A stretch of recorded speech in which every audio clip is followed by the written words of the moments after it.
Bonjour et bienvenue dans votre journal de la culture.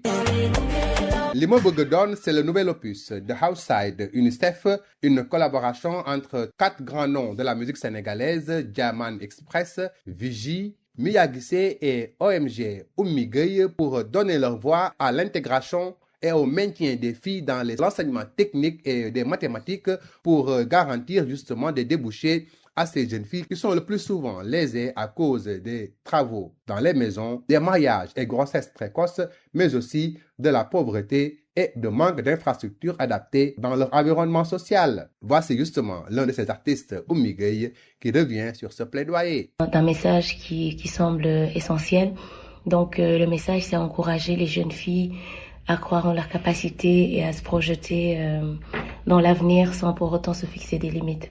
Donc aujourd'hui, à travers cette chanson, nous avons voulu utiliser la musique comme un langage universel pour transmettre vraiment un message positif. Et parfois, il suffit juste d'entendre une parole encourageante ou de voir quelqu'un qui nous ressemble réussir pour commencer à croire que c'est possible pour nous aussi. Et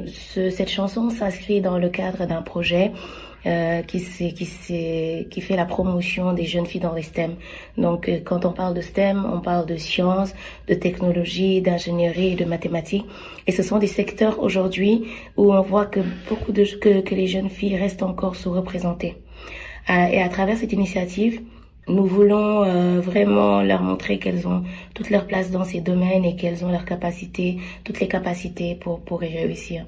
Mais je voudrais rajouter aussi qu'au-delà des STEM, le message est encore plus large. Aujourd'hui, nous parlons de confiance en soi, nous parlons de persévérance, nous parlons de la nécessité de poursuivre ses ambitions malgré tous les obstacles auxquels on peut faire face et à tous les préjugés auxquels les jeunes filles peuvent faire face dans la société. Et moi, personnellement, ce projet m'a particulièrement touchée parce que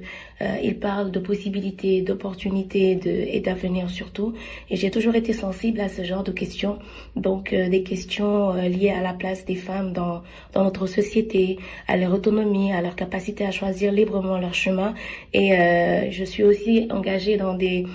questions de violence faites aux femmes et sur tout ce qui peut en tous les cas contribuer à leur épanouissement et à leur émancipation. Donc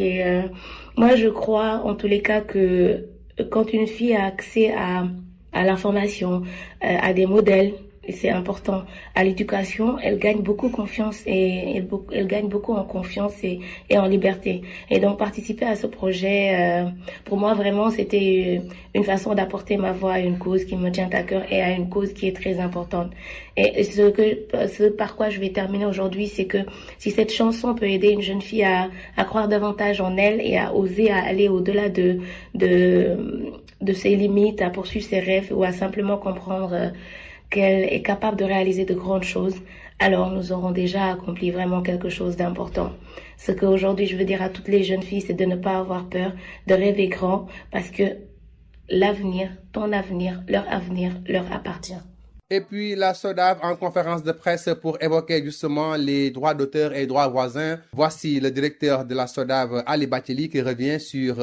les montants distribués aux ayants droit et les perspectives de la SODAV. En termes de collecte, pour l'année 2025, on était à 677 millions. En termes de répartition, on est à 429 millions. Si vous faites le rapport, on est presque à moins de 35%. Quand on se rappelle qu'en 2018, l'Assemblée générale nous avait fixé un taux de frais de gestion de 35% au maximum. Donc nous faisons tout pour nous maintenir. Il y a eu même des années où on était encore en deçà, mais compte tenu de la situation économique de ce pays, je pense que les gens pourront comprendre effectivement que quelquefois qu'il y ait. Mais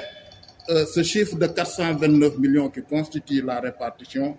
doit être lu doublement. En termes quantitatifs, on peut dire qu'il y a une petite diminution si vous regardez le rapport, mais en termes qualitatifs, et c'est là que ça devient très intéressant. En termes qualitatifs, on voit qu'il y a beaucoup plus de diversification dans la masse et les catégories de bénéficiaires qui reçoivent des répartitions. On le sait, dans le temps, c'était presque musique dramatique, radiophonique. Mais quand même, on se rend compte en 2025 que la masse des bénéficiaires a beaucoup augmenté avec l'audiovisuel pour la partie droit d'auteur, mais également avec les arts visuels. Et cela signifie que la SODAV est en train, en cas de s'implanter de plein pied dans sa mission de société pluridisciplinaire. Parce que notre mission est de pouvoir satisfaire et gérer les droits de tous les bénéficiaires dont la loi 2008-09 a reconnu des prérogatives et a consacré des sources de revenus. C'est la fin de votre journal de la culture. Merci de l'avoir suivi.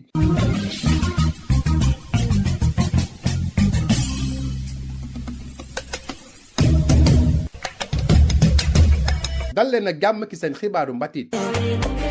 dañu koy doore ak li ma bëgg a doon di son bu bees boo xam ne ñeenti artistes yu am solo ci wàllum way fii Sénégal ñoo ko génnee ngir gunge jàppale effort yi nga xam ne jigéen ñi ngi koy def ngir des ci filière scientifique yi gën a mën a wéyal seen njàng mu kawe mi mun a doon dara ëllëg ku ci mel ni Vigie Diamane Express Mia Guissé ak OMG Oumy Gueye ñoo boole seeni baat ngir way lu ni mel bu ko defee ñu gën a bàyyi xel jigéen ñi nga xam ne léeg-léeg wàllum liggéey ci biir kër yi wàllum it sëy ak am doom yu teel yi ak it ñàkk jumtukaay seen njàng ni mu waree mooy tax duñu des ci yooyu la filière nañ ci déglu OMG Oumy Gueye mu andi ci ay leeral. donc tey way bi dafa nekk ci benn projet boo xamante ne projet bi mooy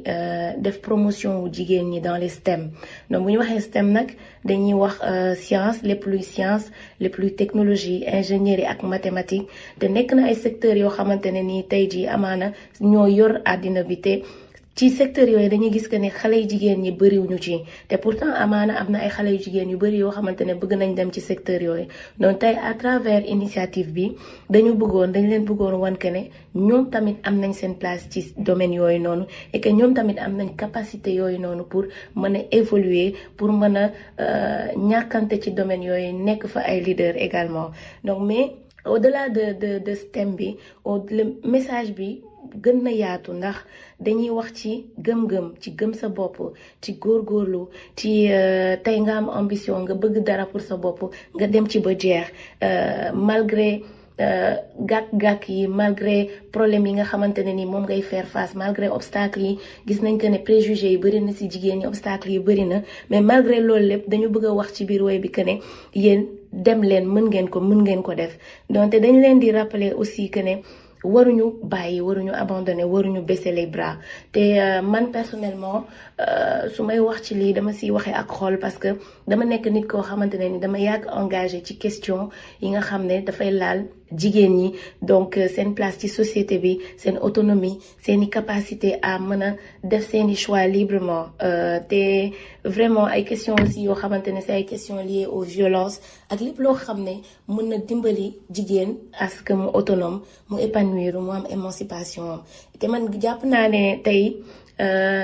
jigéen bëri na doole boo xamante ne buñ ko jàppalee mu jàng ñu jàppale ko mu am ay opportunité mu am information ba pare mu gis ñoo xamante ne tamit nekk nañ ay jigéen mais réussir nañ ci domaine yi nga xamante ne ñoom bëgg nañ ci évoluer loolu buñ ko gisee dinañ gën a gëm seen bopp et gën a gëm que ne lii ñu nekk war nañ ci mën a réussir et que mën nañ ci am lu baax donc tey jii participer ci projet bu mel nii dafa nekk loo xamante ne dama ci kontaan trop parce que tey andi naa sama baat wax ci loo xamante ne am na solo te pour man boo nekk di def musique neex na nga woy nit ñi fecc mais neex na tamit nga wax nit ñi déglu donc parfois ñuy jàllale ay messages yu am importance ak yu positif lu am solo la te tey jii amaana woy bi mën na jàppale benn xale bu jigéen à ce que mu gën a gëm boppam mu dem au-delà de ses limites pour poursuivre daal ay rêvam et que mu xam que ne tey jii moom mën na def lu rëy mën na nekk leader bu mag a mag ci dëkk bi ci àdduna sax laay wax donc te loolu je pense que buñ ko réussir à travers son bi jàppale benn ñaar ba ay jigéen yu bëri à ce que ñu gën a gëm seen bopp dinañ arriver à vraiment faire quelque chose d'important donc li may jeexalee rek li may wax xale jigéen ñi mooy ñu gën a gëm seen bopp ñu bañ a ragal tamit